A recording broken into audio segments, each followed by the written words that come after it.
be lying in bed And for now, 2 weeks. at You're 65 better than, kilograms, you're willing to from admit Battle here to Force, us, buddy. Atakeldi, So Esetov. now it's 2-1, right, for the team. 3-1 now. 3-1. Kazakhstan three need to more, win yeah. one We got- more match and fight's done. over. But everybody has to fight Sure. just because they want to accumulate the points at the end in case there is a tie with teams. They want to break it down per match to see Yeah. who gets into the next Which round. team got more submissions? Which team got which more one victories? wins, which team got more points. Yes.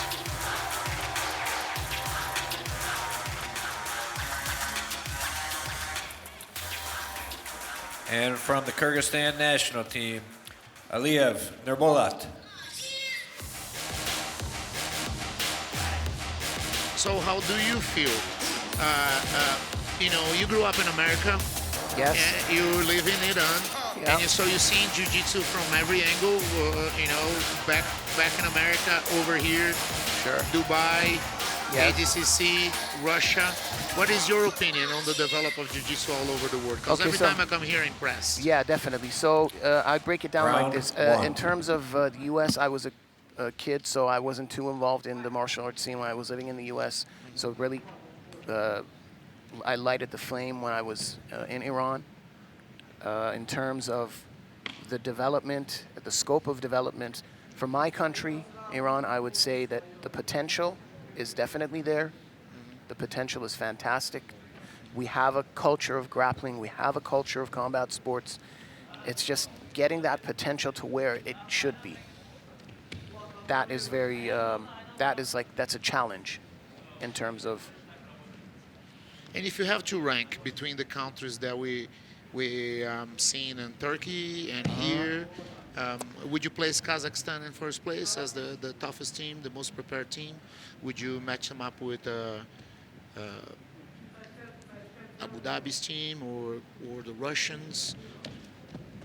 What do you think on the development of jiu-jitsu and grappling? Yeah, Kazakhstan, I believe,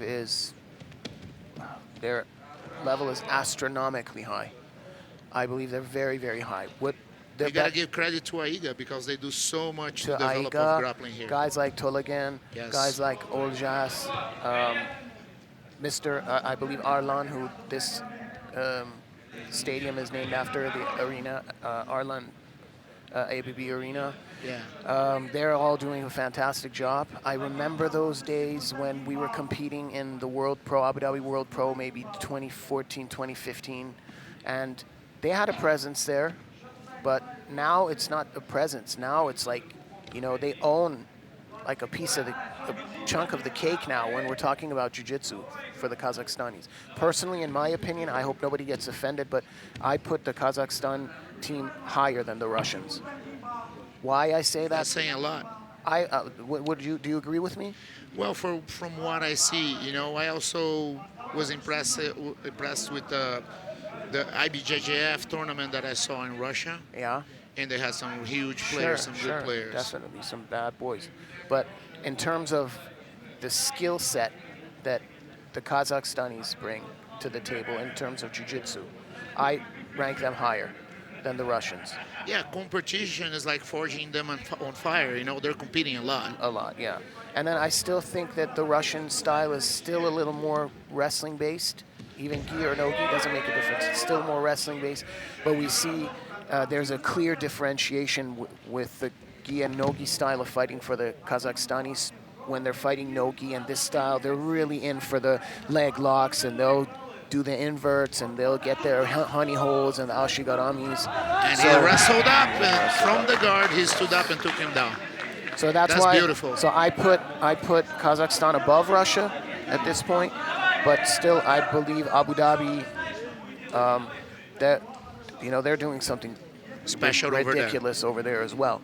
Let's not name names. Let's say everybody is good. These guys, the Kazakhstanis, are fantastic. The Emiratis, the team, and what they're doing is also, it's unreal as well. Yeah, nobody can come to this part of the world and think that is going to be easy because it's not. Sure. And look at what Kyrgyzstan is doing today. Look how good they are. Yep. Look how fantastic they are. I remember in the AIGA tournament in Turkey, you were very impressed with Team Ukraine. I was listening to it a couple of days ago. I was listening to our commentary, Yeah. And you said I'm very impressed with you. They would set guard.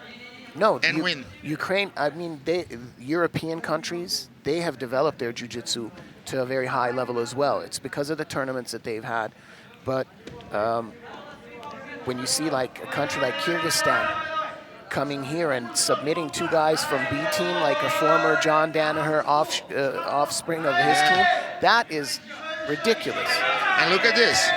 He's on his back with a choke in, That's it. and he submitted. That's it. From behind. From behind, 0-4 from behind. So he keeps the hopes alive. That's why they're so happy. He keeps them in the game. Kyrgyzstan is still here. 3-2. 3-2. He's not believing it. Didn't think it. Yeah, that was a fight he wasn't supposed to lose. He's like, not believing it. The winner, Aliyev, Nurbolat.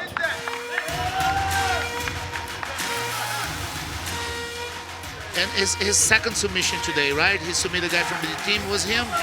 Was he the guy that submission? I think Also involved on my fight that I didn't pay So it was, attention. yeah. That's it. Was one of the lighter guys, and he took his back and choked him. Yeah. Might be his second choke today. That's it. 1 day, 2 chokes. Not too bad. Not too bad of a report card, huh? And he was behind. He was losing. 0-4 behind. Look at this. From the guard, stand up with a body lock and take him down. Beautiful technique. But right here, That was really tight. got caught. He had the forearm right on the trachea. That hurts. That hurts. Yeah. Before you get choked out, it's just the pain there.